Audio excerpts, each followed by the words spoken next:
আজকে আমার বোনদের রিকোয়েস্টে পুরো ব্লগটাই শাড়ি পরে করেছি।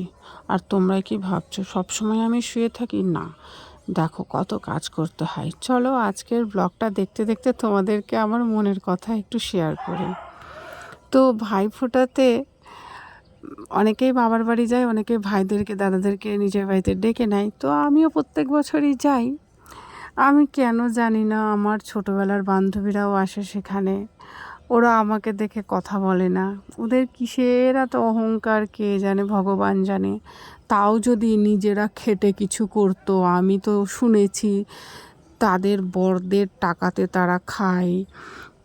তাদের বররা আবার মানে বাবার সম্পত্তিতে ভোগ করে থাকছে। আরে একবার আমার মতো করে দেখবি। আজ থেকে 12 বছর আগে নিট ফর জিরো ছিলাম, ঠিক আছে? ভগবানের কৃপায় যতটা করেছি নিজের দমে করেছি, কেউ বলতে পারবে না। তোদের মতো বাপ কাকা জ্যাঠাদের টাকায় ফুটানি মারি না, ঠিক আছে? কিসের এত অহংকার ভগবানই জানে। যখন এই পৃথিবী ছেড়ে চলে যাবে তখন কি সব কিছু নিয়ে যাবে নাকি কে জানে। আর যাই হোক, মানে দেখে কেউ কথাও বলে না, মানে কি বলবো। ठीक है भाई, हम गरीब से हम गरीब ही अच्छा है। हमारा गरीब बंधु बहुत है, तुम लोगों का साथ नहीं चाहिए हमारा। তো যাই হোক, দেখো সমস্ত কাজ আমার সকালবেলার হয়ে গেল। আর বললাম না, আমার বোনদের কথাতে আমি আজকে শাড়ি পরে পুরো ব্লগটা করব। তোমরা কিন্তু জানাবে আমাকে শাড়ি পরে কেমন লাগছে। তারপরে দেখি ভাই ঘরে আলু পর্যন্ত নাই, মাসের শেষ, গরিব মানুষ বুঝতেই পারছো। তো আমি পাশের দোকানে চলে গেলাম এই যে আলু কিনতে। আলু কিনে নিলাম। আর বলল এই ভিডিও করবি না।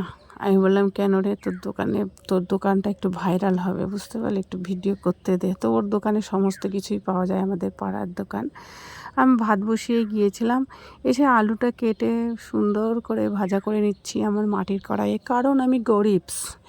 তো যাই হোক, আর এই যে প্রত্যেক দিন ভাতের মার গ্যাসের মধ্যে পড়বেই পড়বে। তোমাদেরও কি তাই হয় জানিও কিন্তু।